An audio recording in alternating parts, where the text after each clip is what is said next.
Chilling Tales for Dark Nights.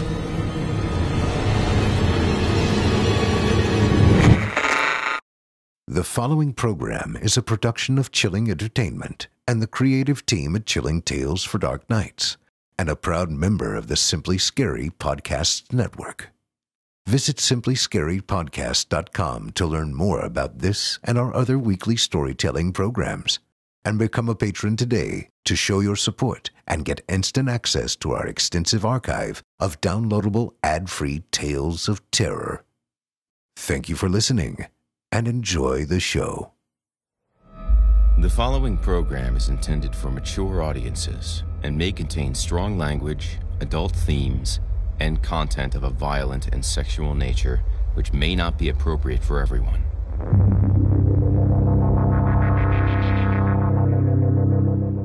Welcome, listener, to the horror hell. If it's the darkness you seek, you won't be disappointed. I'm your host, Jason Hill, and it's time for our appointment. In this place, there is no sun, and nightmares do come true. Here, instead of shadow falling, the shadows follow you. Consider getting comfortable before the air grows colder. Prepare yourself, if you dare. Come, inch a little closer. If darkness is what you're after, seek no more. Your search is through. You haven't found the darkness, traveler. The darkness has found you.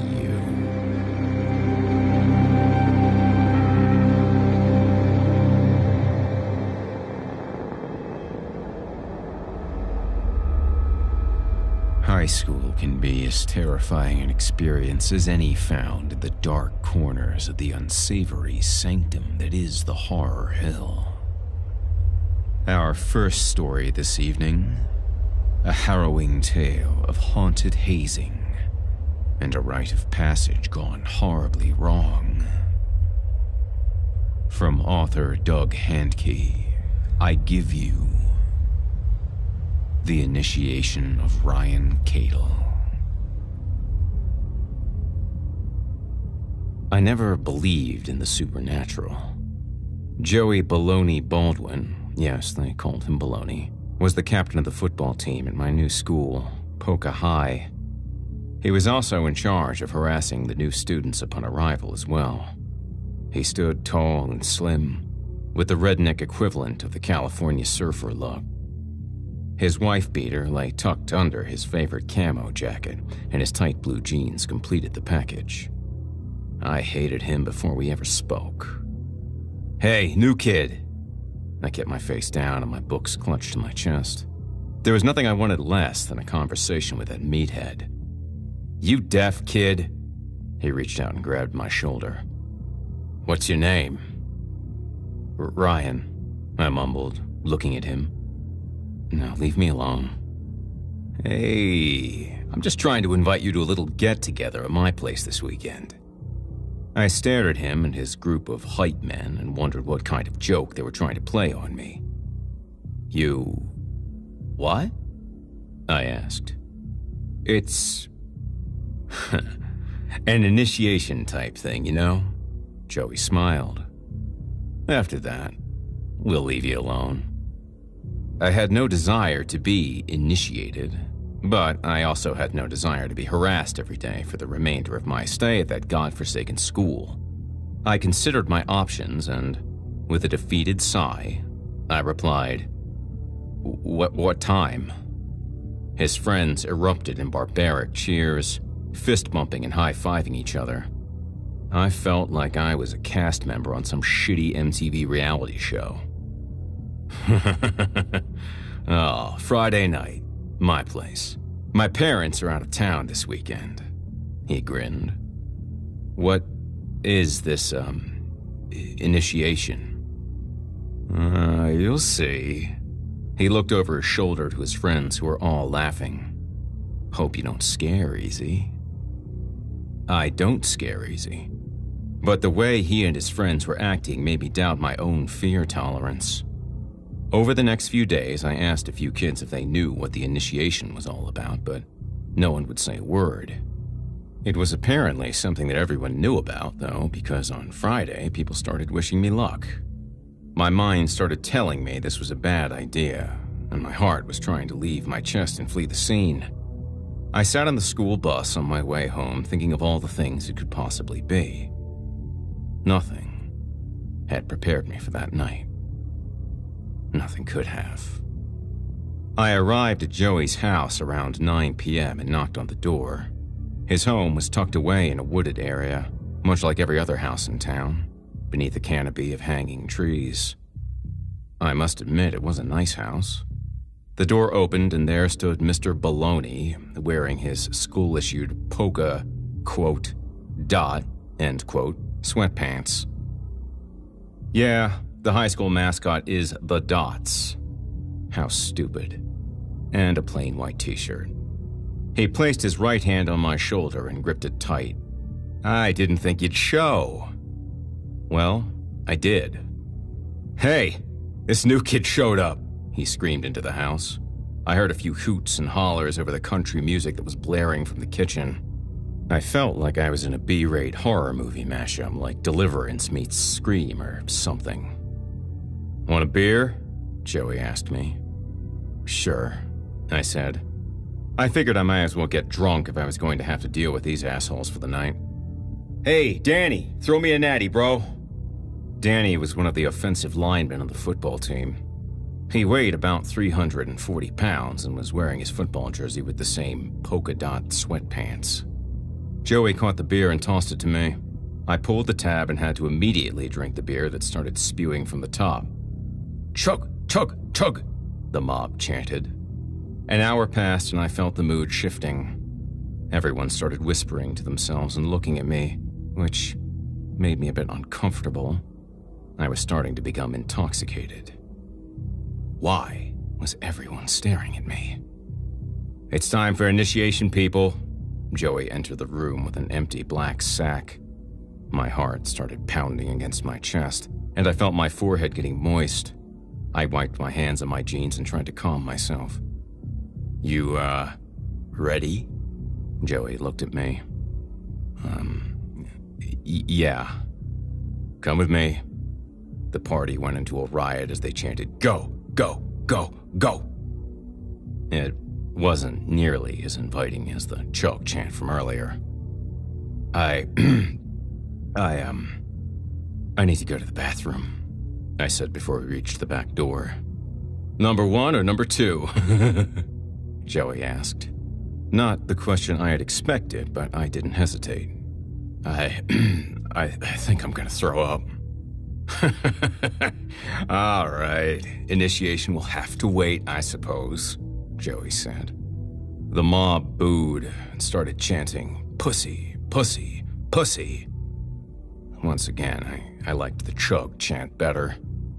Don't do that shit down here, bro. Bathroom's upstairs on the right. I worked my way through the angry mob and jogged up the stairs in search of the bathroom. After a few seconds, I located the door and made my way across the hall. I stopped at the entrance and listened for a moment. I stood completely still and could hear the sound of crying coming from the room next to me. Noticing the door was half open, I glanced into the room.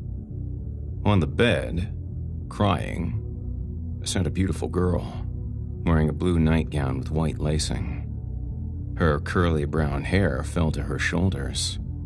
I could see her tears from the hallway. She looked up at me. Who are you? Just go away. So sorry, I stammered and turned to the bathroom. No, wait, don't go, she said, sniffling. I'm sorry, it's been a shitty night. I saw a picture hanging on the wall next to me. The picture was of Joey, his parents, his older brother, and his sister, whom I now realized was seated before me. Come in, she said, beckoning me. I'm Vanessa.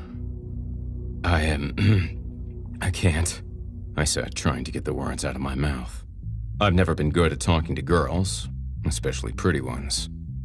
They're waiting. She laughed. Are you being initiated? She created quotation marks in the air with her fingers. I stepped into her room. Yeah. What's funny? She motioned to the edge of her bed. Sit down. I wet my palms on my jeans and inched closer to her bed. I sat down, taking up the least amount of space as physically possible. A cool, coconut-scented breeze swept through the room, causing the hair on my arms to stand up like soldiers in formation. Don't be nervous, she laughed. It is cute, though. I like it. Her olive skin was blemish-free. Her stare was inviting. Those words were all my heart needed to explode in my chest. Blood rushed to my groin as I struggled to speak. What's initiation? Oh, some stupid thing Joey and his idiot friends do to the new kids. They take you to the creek out back and make you sit under the stone bridge with a stupid black sack on your head. Then, they tell you a dumb story about a girl that drowned behind her house. They leave you there for 30 minutes while they try to scare you by making noises. She rolled her eyes. They are so fucking stupid. I laughed. That's initiation? Yep, that's it, she smiled. Her teeth were that of a Colgate model. What had I been so afraid of, anyway? I don't even believe in ghosts. I was more afraid of them just kicking my ass. That was much scarier than sitting under a stone bridge. Vanessa scooted toward me until our arms were touching. Goosebumps appeared in my arms like bubbles of boiling water. What's your name? She asked. Ryan, I replied.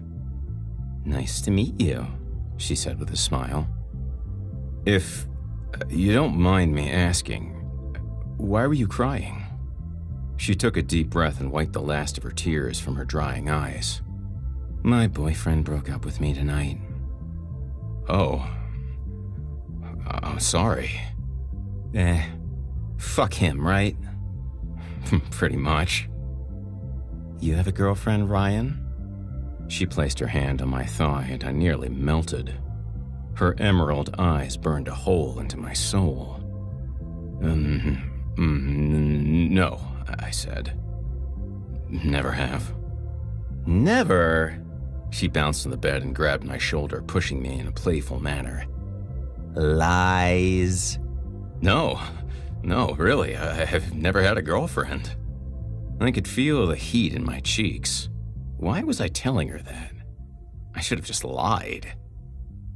You're adorable, she said. She leaned over, putting her face in front of mine, her eyes radiating pure happiness, and kissed me. She kissed me. It was my first kiss. But, oh my God, it was worth the wait. My body tingled and my heart struggled to decide on a rhythm. I placed my hand behind her head like they do in the movies, and she slipped her tongue into my mouth. And then it was over. She pulled away and smiled. Better get going before they see you up here. I nodded and stood up. I turned from the door and waved goodbye. She smiled and blew me a kiss as my insides tumbled around like gymnasts. When I made it back downstairs, everyone cheered. About time, bro, Joey said. We were starting to think you died up there. I laughed. Oh, I'm okay. Let's go. The mob escorted me outside, and just like Vanessa had told me, I was instructed to sit under the stone bridge. Joey placed the sack over my head, and the sound of the creek filled my ears. They are going to try to scare you. So, a girl died in this creek 20 years ago, Joey said in his best scary voice. Her father was an alcoholic. He used to use this bridge for punishment. He would put a sack over her head, like the one you're wearing now, and tie her to the metal latch at your feet. I moved my feet out of curiosity, felt a hard object. I bent over and grabbed the object with my hands.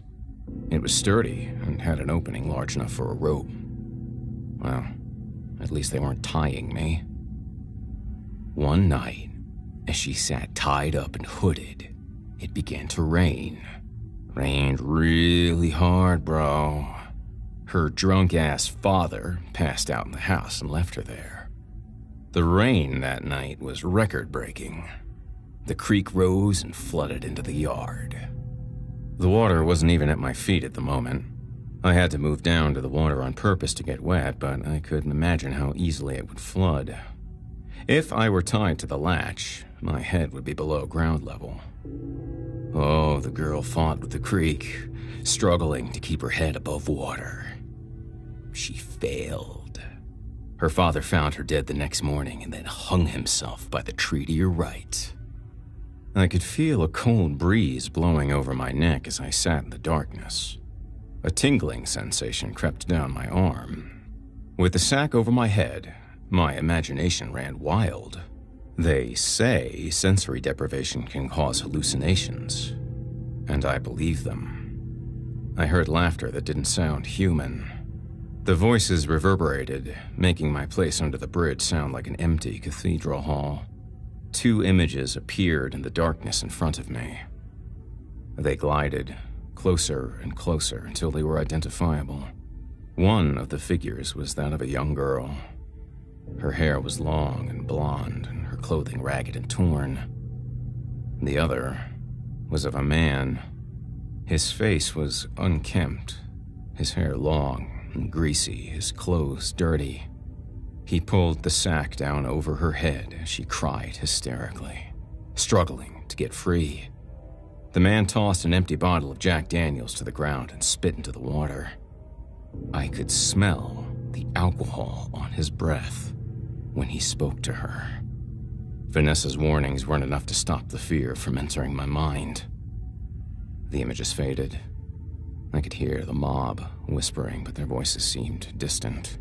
The sounds of thunder crashed around me like an angry orchestra. I felt drops of water splash against my skin, sending chills down my spine. The sound of rain pounded off the stone bridge above as I felt the water rising. Very scared, I tried to stand, only to realize there was now rope binding my wrists. I jerked with all my strength, but to no avail. I followed the rope to the creek floor and grabbed the latch. I thrashed in the water, trying to free myself from its clutches as the water rose to waist level. Faster and faster the water rose. The whispers from the mob faded, and I could tell I was all alone.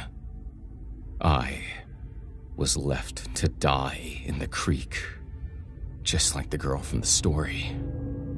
As the water rose past my neck, I did my best to angle my head toward the bridge. If I was lucky, it would stop rising just short of my nose. I strained with every ounce of strength I could muster as the water rose over my mouth, sloshing back and forth near the bottom of my nostrils. I tried everything to stay calm and took one last breath before the water rushed over my nose.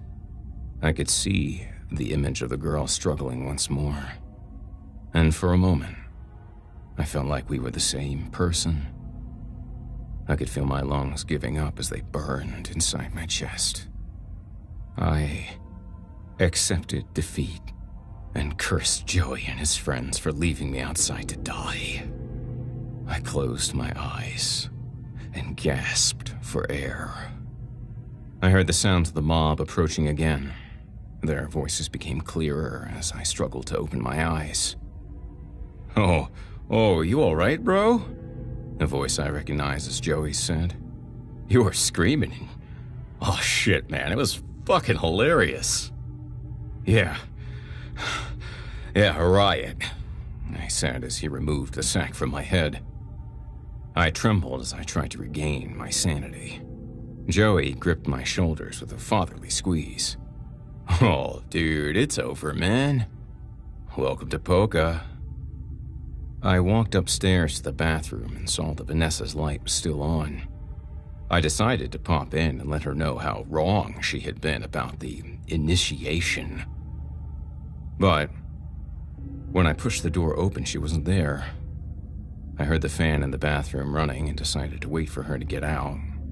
The sound of footsteps came stomping up the stairs. Danny appeared soon after, doubled over, attempting to catch his breath. "Don't run much, I take it?" I said.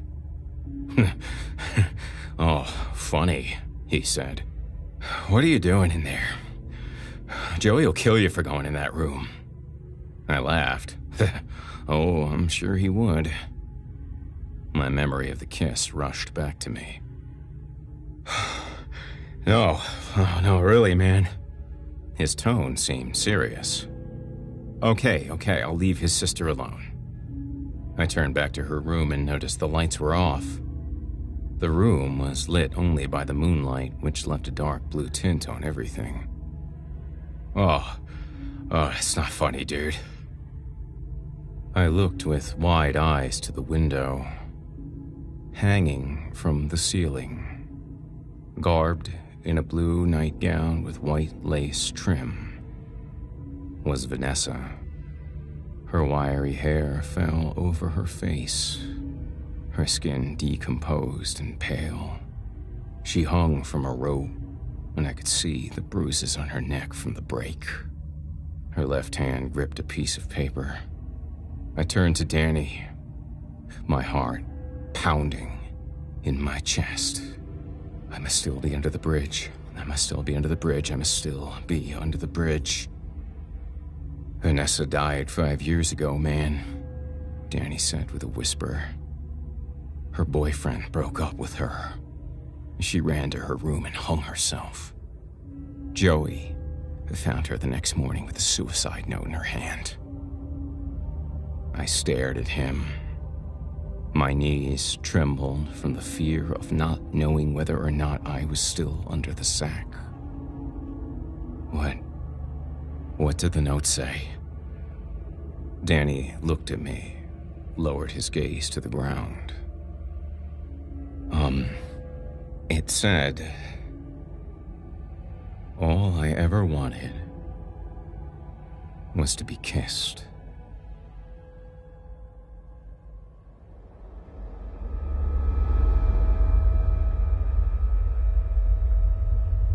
Our second story tonight, a master's class in paleontology and bones buried in the Jurassic dark, best left unfound.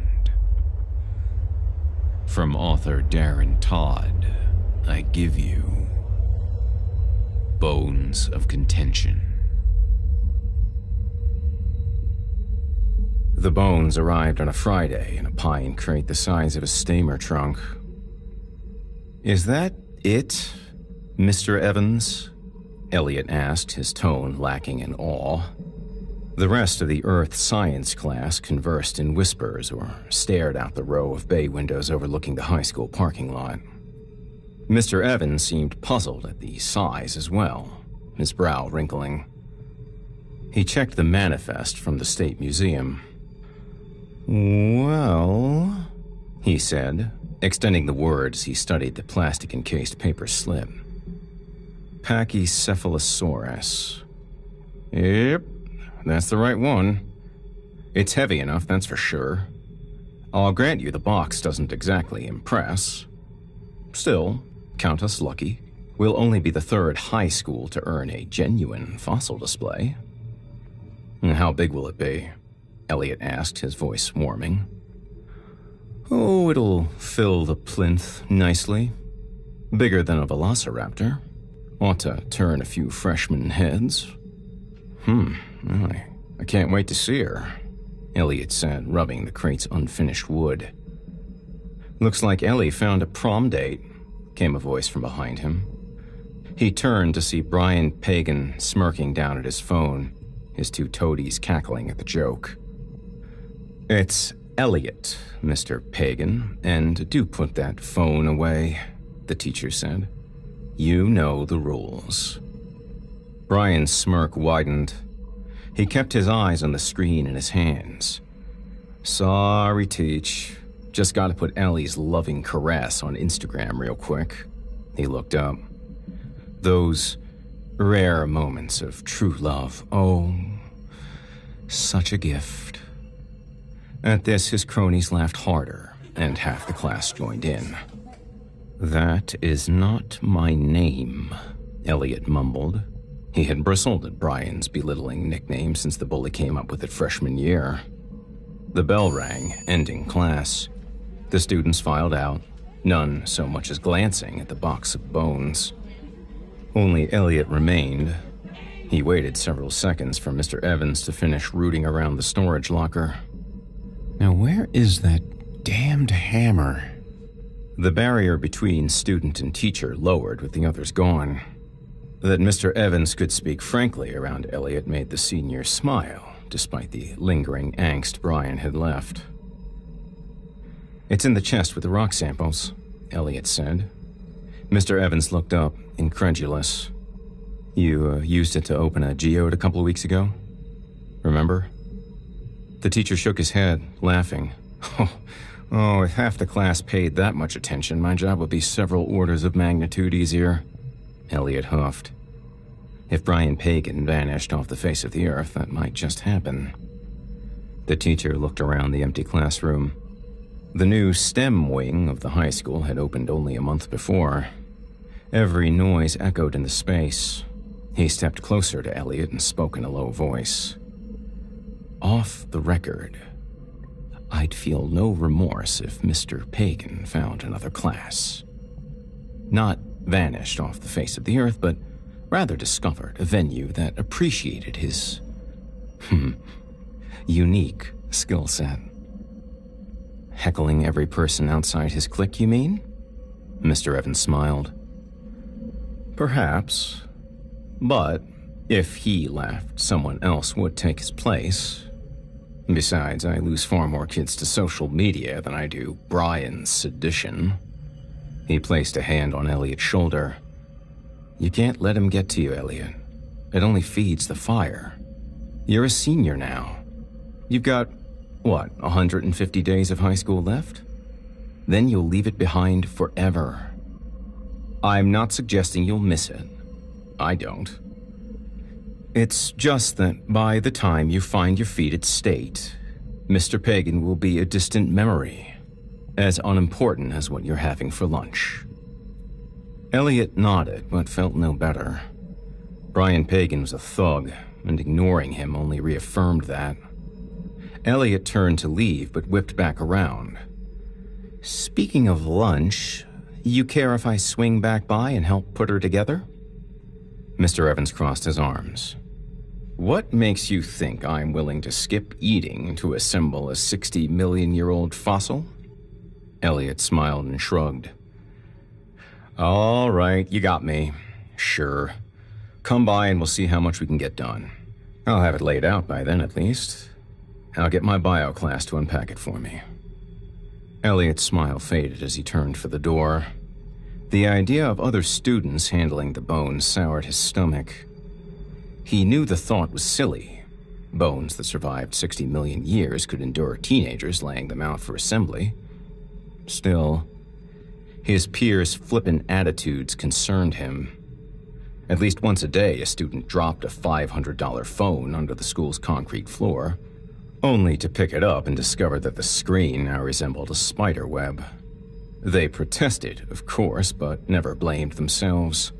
Always the stupid phone, the stupid case, the stupid parents that didn't buy them the stupid one that they wanted. Any of them could as easily drop a bone and break off a vital piece, an evolutionary marvel encapsulated for ages, and show no more regard. The idea stole Elliot's awareness, and he walked far beyond his next class. The late bell returned him to the moment, and he bolted back the way he'd come. Elliot ate most of his lunch, a small sandwich and chips he'd packed himself, while walking to the STEM wing. He moved between the other students, most of them eager to reach the cafeteria, voices already reaching a crescendo. He passed the statue of Nikola Tesla that divided the science lab from the tech center and engineering department, surprised to find no one around. He entered Mr. Evans' classroom and found it empty, the lights turned off. The bones lay across several desks pushed together. There were so many that Elliot wondered how they all fit in the single case. He ran his fingers over the brown, smooth surface of what must have been a leg bone, much like a human femur. When he did so, something happened. For an instant, he knew the life this creature led, eons ago.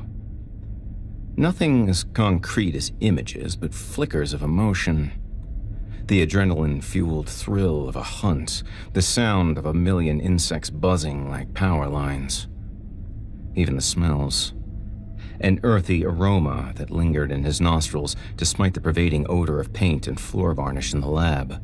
His heart sped as if waking from a falling dream, and he struggled to find enough oxygen. Despite the near panic, he gripped the bone like a club, eager for the flash of that other world to return. He jumped when someone pushed open the door. Mr. Evans. "Hey, Elliot. I guess you beat me here. I was just..." He stopped and walked closer. "Geez, bud. You look a little off. You all right? You need me to call the nurse?" Elliot stood in place for several seconds, then returned the bone to the desktop. Heat swelled along his back like he'd just run a mile. No, Mr. Evans, I'm fine. It's just, He gestured in front of him. "We've got our work cut out for us." He attempted a laugh, but it came out as a gasp. Mr. Evans' frown remained. "You know, you don't have to help, Elliot. The administration only wants it up before the wing kickoff in 2 weeks. And a colleague who staged skeletons up at State is coming next week." Elliot shook his head. I do want to be here, Mr. Evans. I want to help." He gestured to the crate. The teacher shrugged.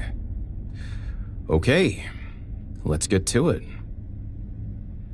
For the next half hour, they sorted the bones into groups according to a set of arcane instructions that had Mr. Evans spewing PG curses which echoed off the high, empty walls. "I'm gonna find out who wrote these and send them a thank you letter in Gaelic," he said. He shook the folded papers as if to force them to make sense. "Oh, it's okay, Mr. Evans," Elliot said, taking a small bone and holding it up to the light. I think I get it. It all sort of makes sense to me." Mr. Evans smiled. "That's enough for now, Elliot. Why don't you get to class?" For the rest of the day, Elliot thought only of the bones. He'd handled them all throughout lunch and with no further flashes, but surely he hadn't imagined it. The sensations lingered in his mind. What if that other place were here, so long ago? This very spot, millions of years before man built upon it. It had been wild and unfettered then.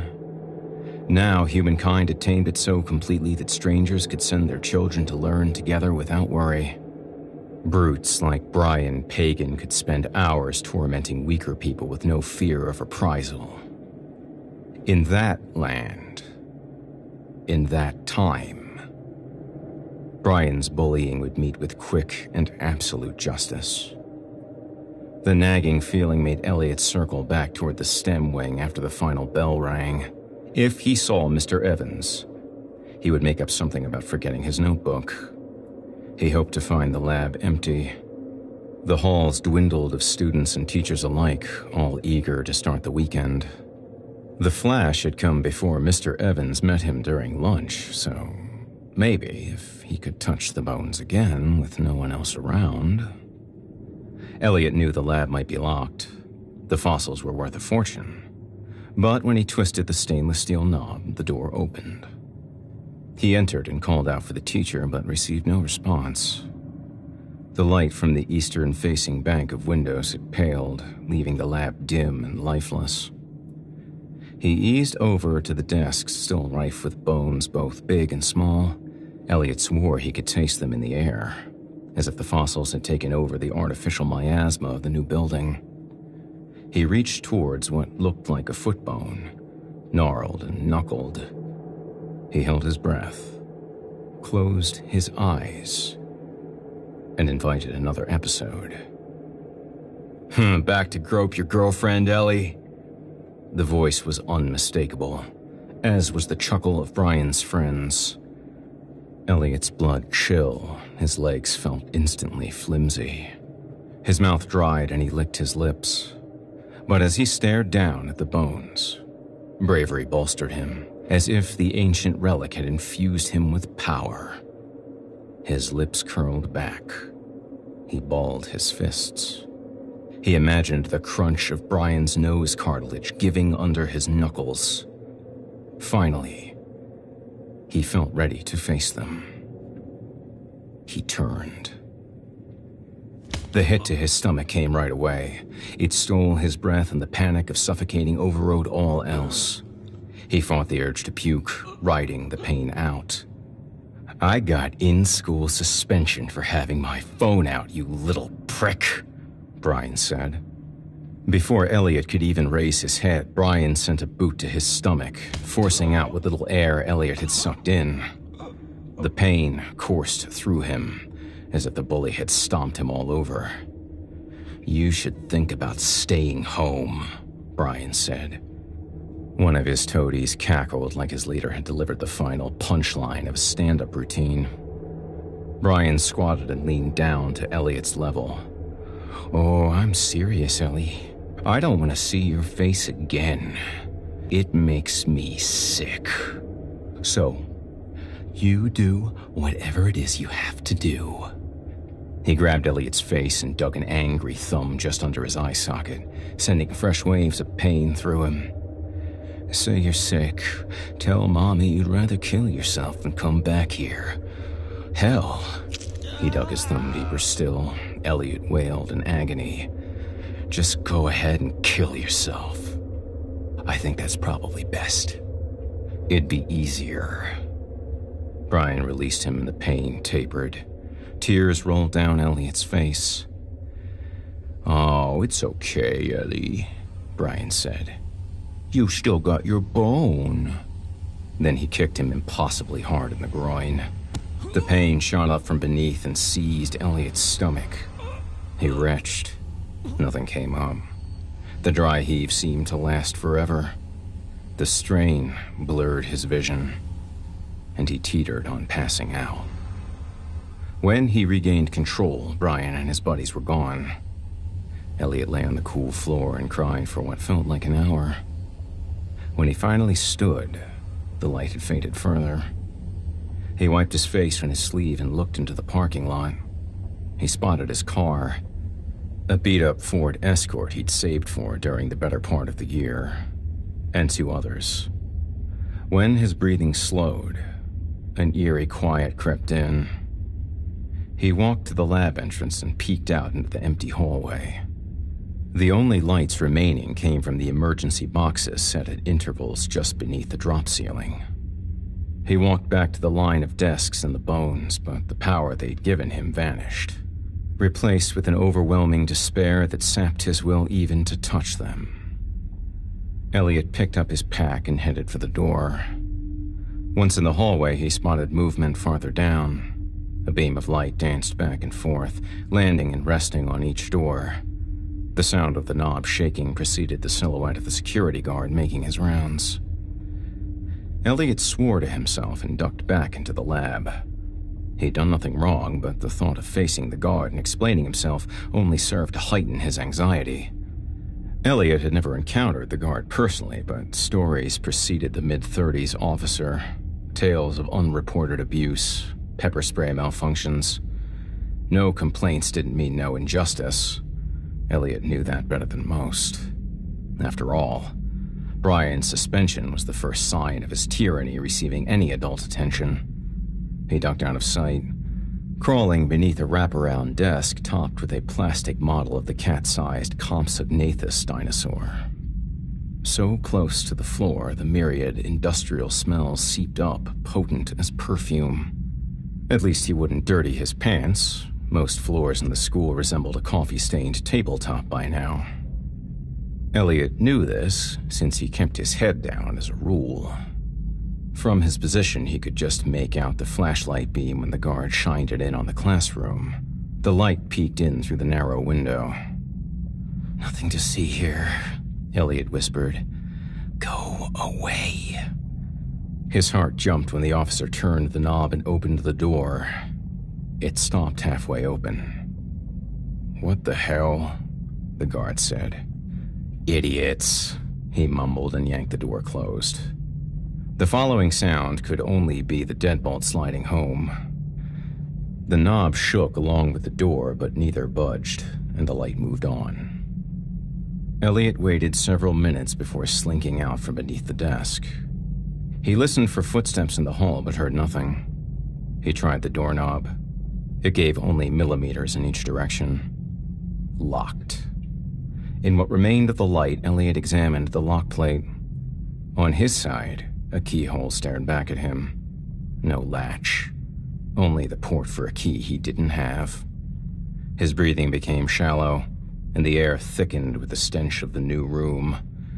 Elliot fiddled with a window, finally freeing all 3 latches. When he tugged at the pane, it created only a 4-inch gap to the outside. He examined the fulcrum, and sure enough, it moved no further.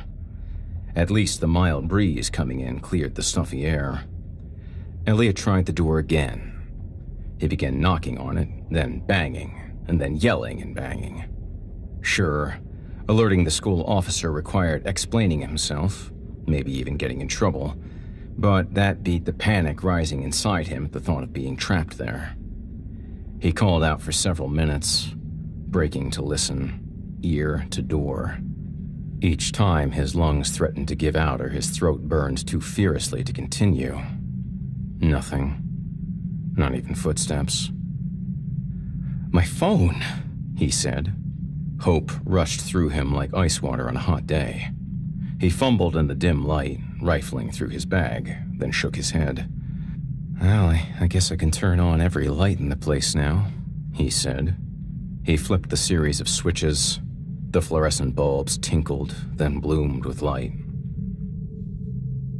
In his bag sat the phone he'd bought last Black Friday, tiptoeing out of his tiny house long before the sun came up, waiting in line for hours, all to have a half-decent phone with what little money he'd saved. Still, when he found it and pressed the wake button, the screen remained a mirrored black, revealing nothing more than his own worried face. "Come on," he said, his voice breaking. "I charged you last night for crying out loud." At least he thought he'd tethered it to the white charging cable dangling from the bathroom socket. He shared the bathroom with his mom. Only one of the 2 sockets worked. They remained in a constant battle between his charging phone and her hairdryer. Had she showered last night? Or this morning? "Oh, it doesn't matter, you idiot," he said through clenched teeth. The phone was dead. Who would he call anyway? His mom spent every other weekend taking care of Elliot's ailing grandmother, and this was one such weekend. She always called each night to check on him, but thought nothing of just leaving a voicemail. As the remnants of light bid farewell outside, leaving the bay windows reflecting the classroom, Elliot searched Mr. Evans' desk for the key. The teacher had apparently used the transition between classrooms to pare down his files and supplies. Each drawer contained only a Spartan collection of things dropped in with little thought. The folders lay piled vertically, not yet sorted into their hanger files. The center drawer held only a few pencils, some loose change, and a ruler. Elliot went to the window, cupped his hands around his eyes, and stared into the parking lot. His car sat alone, save for a single other vehicle. It was parked near enough to the track that it might belong to a runner. "It could be abandoned for all I know," he grumbled. Still, He stood by the plate of 4 light switches and turned them on and off several times in succession, checking the parking lot at interval. Still nothing. In the reflection, he spotted a shape that made him jump. He whipped around, sucking in a breath. The dinosaur's skull stared from atop a desk. Had it been there before? Surely he would have noticed it, but then again, he'd only looked at the bones from the other side of the room before Brian and his goons attacked him. It was really only the top half, looking to Elliot as if the creature were somehow swimming in the desks, only breaching the surface like a crocodile sliding up to oblivious prey on the shore. The bottom half lay a yard away, the teeth between them laid out at odd angles. Even so, their purpose shone clear. Those teeth had torn through flesh and bone probably hundreds of times, felling creatures several times the beast's size without ego or judgment. Elliot looked around, scouting the parking lot once more to ensure he was indeed alone. The school lay nestled in a broad forest, trees sequestering it from all else, a single access road leading in. He could well be the only person for miles around. Elliot strode to the desks, holding out both hands like a surgeon after scrubbing up. He stood over the top half of the skull, peering down into the vacuous eyes, dark, despite the shining tan surface of the desktop. Elliot brought his hands down onto the skull, holding his breath as if about to latch on to an electric fence, bracing for pain. The moment his flesh curved around the ancient bones, the earlier sensation returned. All day he'd convinced himself of its power, but he'd forgotten its subtlety. He still stood in the modern-day classroom, but a part of him, of his senses, slipped back millions of years into the soul of a mighty hunter, small, but ferocious.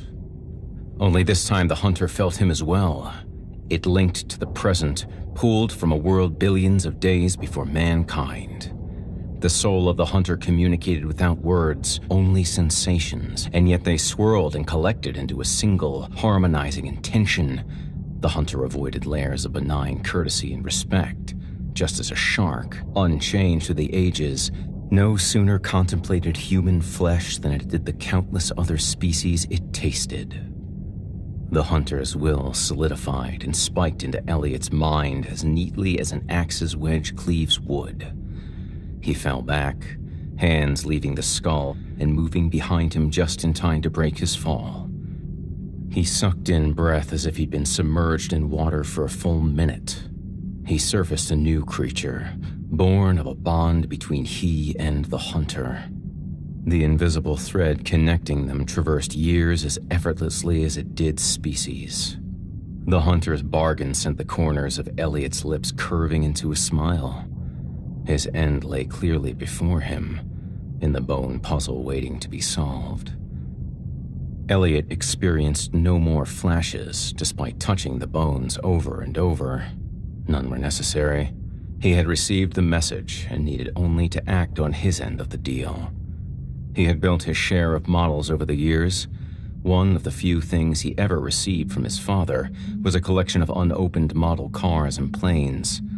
He had left them, along with everything else, when Elliot was 3. For years, Elliot worked on the models, at first with shy, inexperienced hands, and later with delicate skill. In the beginning, he did so believing that his father might return, that the models constructed with such care would entice him to stay. By puberty, Elliot knew his dad would never return, but he built the models anyway. By that time, and in the years after, doing so no longer provided him with hope or connected him with his estranged father. Instead, it gave him a way to make himself better than the man who abandoned his own wife and son. The boy finished, even perfected, what his father had failed to do. Constructing the model of an ancient predator would surely prove no more difficult. Alas, despite the detailed instructions and ample tools, the execution challenged Elliot's patience like nothing he'd ever worked on. With models, The size acted as both advantage and drawback. Sure, you had to spend hours in painstaking detail, but the size hid the process itself. Which parts were once separate and which already conjoined? Where did the epoxy end and the snaps begin? A good craftsman, and Elliot indeed qualified, used the small size to cloak his work. With the bones, however, the opposite held true. Elliot had all the room he could ask for when binding the pieces with the thin copper wire and the special adhesive, but the construct betrayed him over and over. The tools of the hunter's rebirth shone amid the bones, begging onlookers to scoff at it, to maintain their disbelief that this was ever a creature worthy of respect and fear. No, the binds had to disappear. The illusion remained vital to the bargain. He worked long into the night, taking periodic breaks to stare out at his car. His vision blurred, and his aching fingers stumbled, but he had only completed a single foot. Exhausted, he collected the dust covers from the dozen microscopes and lined the hard floor with them.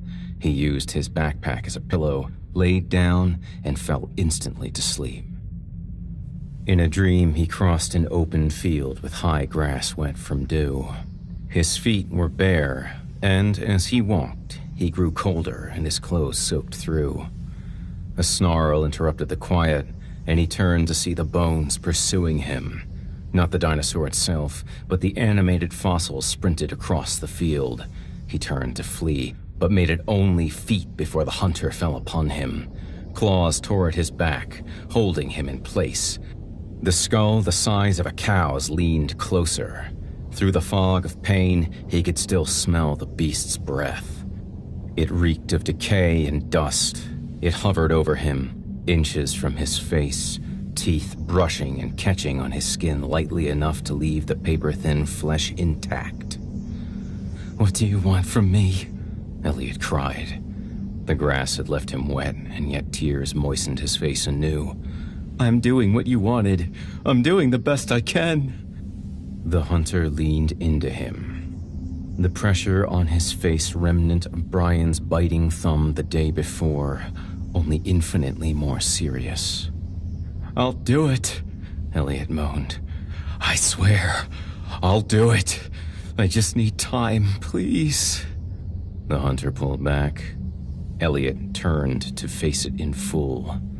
The tableau echoed the skeletal dioramas of the exhibits he'd seen before, but where those remained as lifeless as the beasts to which they paid tribute, the hunter hovering over him radiated an unmistakable vitality. Though it seemed impossible, the hunter arched its deadly teeth in an awful smile.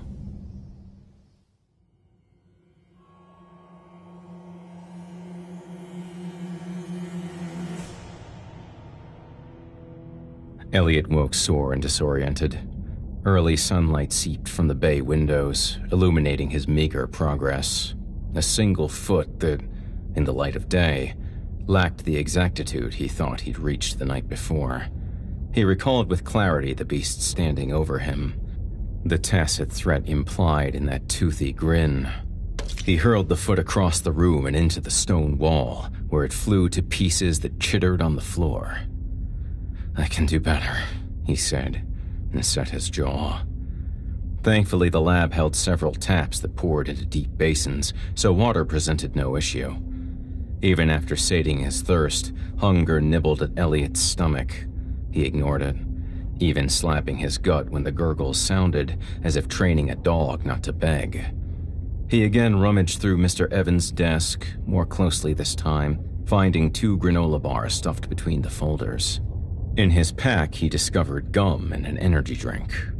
He imagined the hunter's life, where every calorie fought till its dying breath to keep from entering its bowels. This bolstered Elliot's resolve, despite the prospect of an entire weekend with no more calories than those contained in a single meal. "Finish early," he said aloud, as if making a pact with himself, "and I'll break a window to get home." Erecting the bone display would surely outweigh the trouble breaking a window might put him in. The day stretched out, as if larded with hours that never existed before. Elliot tried to pull his eyes away from the large clock hanging on the wall. "This day will never end," he said. His self-pity swelled for the dozenth time, but he choked it back. He pulled the clock from the wall and returned to work. The construction grew easier by fractions. He consulted the instructions less.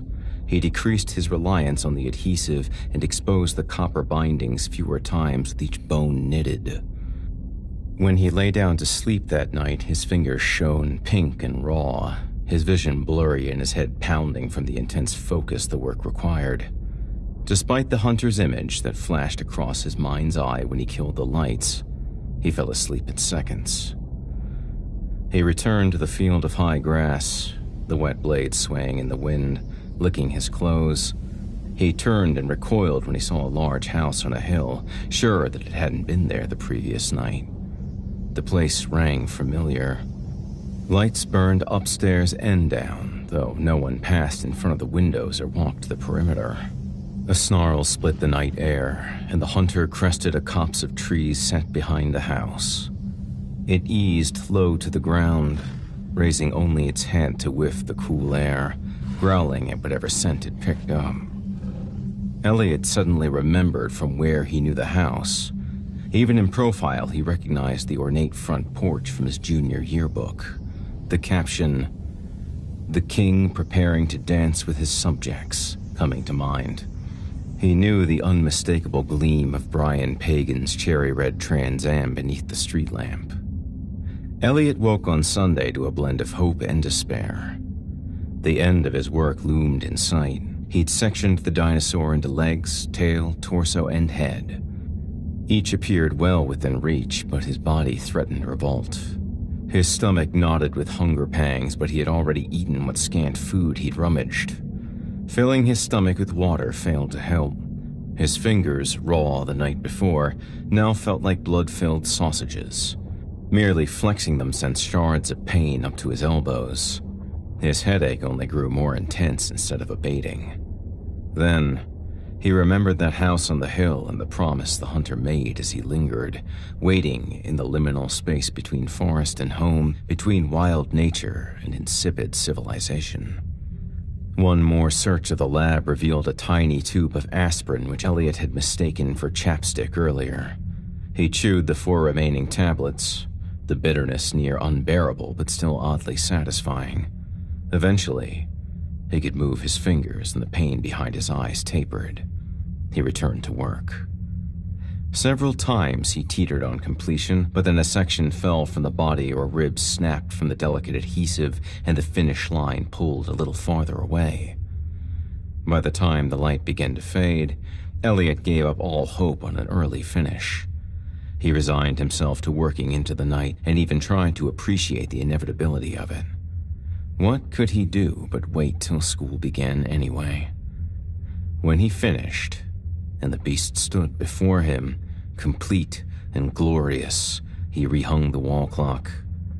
It read 2 a.m. He'd guessed 10 and laughed at his inept estimate. It didn't matter anymore.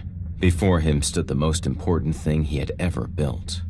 He turned off the fluorescents and fired only the 3 LED bulbs that lit the plinth from behind. The effect was immediate and wonderful. The ancient predator came alive in those bones, and now everyone would see it, even if it were confined to a high school. He moved the microscope bags and his makeshift pillow in front of the plinth.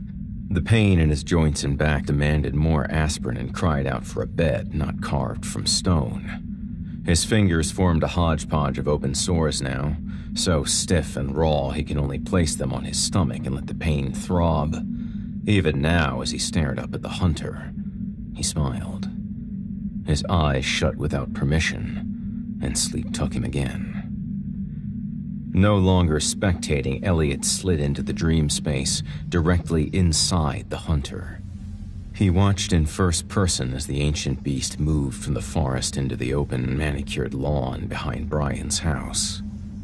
The hunter skirted the borders of light cast by the street lamps, slinking from shadow to shadow with a fluidity only a natural predator could manage.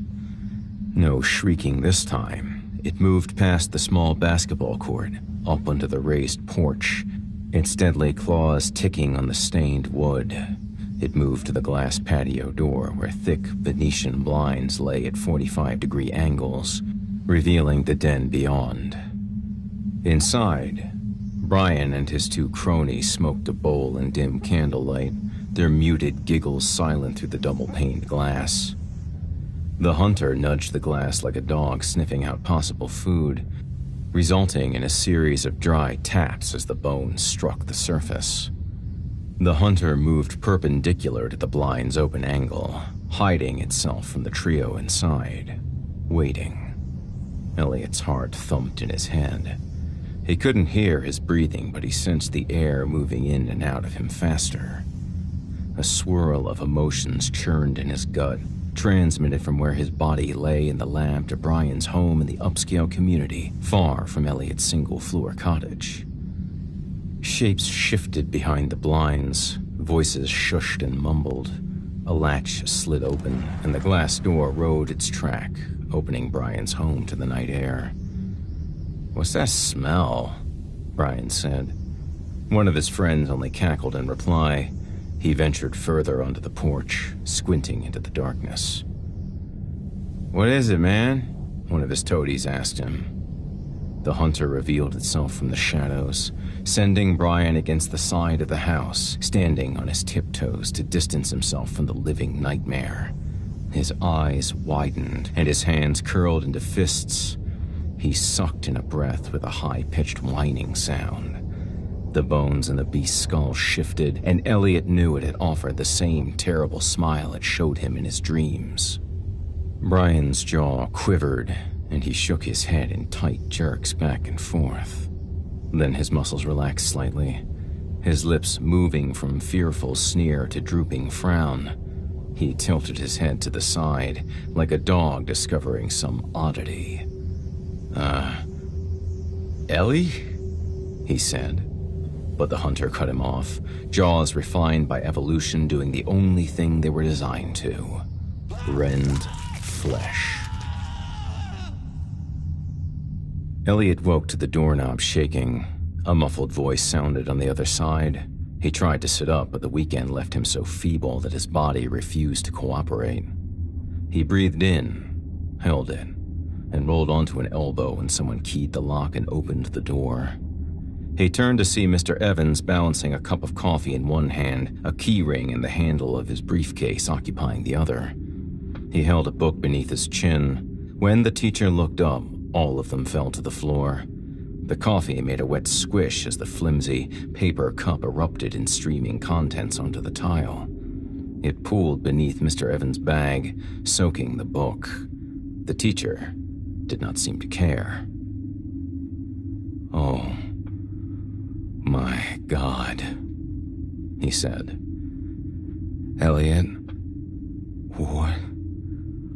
what's going on here?" Elliot took several seconds to rise to his feet, his legs shaky. His hands were so swollen and sore that they were just wads of flesh dangling from his arms. He held them protectively at his midsection. Still, he couldn't resist smiling. He let out a small laugh and indicated the plinth with a tilt of his head. I finished the dinosaur, Mr. Evans." His shoulders rolled forward, his body threatening to buckle. I got locked inside the classroom over the weekend, so I finished her. Well, him, actually. The teacher surveyed the room as if seeing it anew. Confusion knit his brow and his lips protruded, hovering on the verge of speech. "Oh, it's okay," Elliot said. "I'm not mad. I'm all right. I just got locked inside, you see, so I figured instead of sitting here all weekend." "It doesn't work that way," the teacher yelled. Elliot recoiled. He'd never heard Mr. Evans raise his voice. I know that, sir. I'm sorry. I figured since I was here." "The lock, Elliot," the teacher broke in. "The lock doesn't work that way." He stepped through the pool of coffee and yanked the open door toward him. He pointed to the lock plate in the classroom side. And then the impossible happened. It wasn't like that, Elliot stammered. It was another keyhole that... There was nothing I could do. Elliot continued to stare in disbelief at the vertical latch on the door, the kind used to toggle the deadbolt. This is a school, Elliot, the teacher hissed. You can't be locked in, for Christ's sake. Sir, I don't know what's happening here. And what in the name of God gives you the right to mess with these fossils? Do you have any idea how much they're worth? How much trouble the whole school would be in if they broke any? But I didn't, he whined. Unbidden tears erupted. Look at it. It's just like the instructions said. It's perfect. I swear. The teacher breathed in and out audibly and seemed to calm. He looked over the dinosaur bones for several seconds, first from afar, and then from closer up. Elliot, I'm not sure what to make of this. I have to notify the principal. Your mom? Jesus, Elliot. He shook his head but continued to stare at the bones. Well, I know just enough about displays to get myself into trouble, but from where I'm standing, it looks amazing. How the hell you did it? You like it? The teacher turned back to Elliot, sighed, and nodded. It's fine work, but this behavior... It's insane, Elliot. You could get me or the night guard fired just for not knowing you were in here. Oh, I won't say anything, Elliot pleaded. I thought I was locked in. It was my mistake. Mr. Evans sighed again and returned to the bones. It's amazing. I'm just curious about the posture. Christ, Elliot, you think it's stalking prey the way you staged it? Elliot squinted. Well, that's what I was going for, he said, thinking of the hunter executing Brian and his toadies with surgical precision. You don't like it? The teacher laughed again. Oh, again.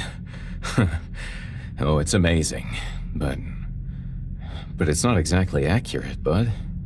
Heat washed over Elliot, his body threatening collapse. He walked to a lab stool and sat. I don't understand. Pachycephalosaurus, Elliot. It's a plant eater, not a predator. The only thing this guy's creeping up on is a nice dewy leaf. He laughed. Just look at the teeth, he said, pointing. Elliot really looked at the bones for the first time that morning. Sunlight overtook the ominous underglow of the LEDs. In the wash of yellow, the bones held none of the malice they had over the weekend. The eyes were just holes, the teeth blunted nubs, the claws short and utilitarian, meant only to anchor and grip the earth, not to tear open prey. That's not it. It changed, Mr. Evans. I swear it was.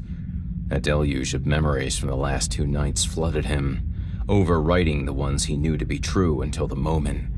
Memories of an open field, a copse of trees and a home. The images flickered past, amending his memory like a computer downloading updates. No, he whined. That's not what happened. Elliot, are you all right? The teacher asked. I didn't. It wasn't me. Jesus, Elliot, calm down. Just take it easy. Elliot, why are your hands bloody? I was working with the bones. I worked so hard on them. No, bud. They're bloody. Look at them. Elliot shook uncontrollably, his vision blurring with tears. He looked down at his ruined hands, solidifying what he already knew. That he was the only killer in that room.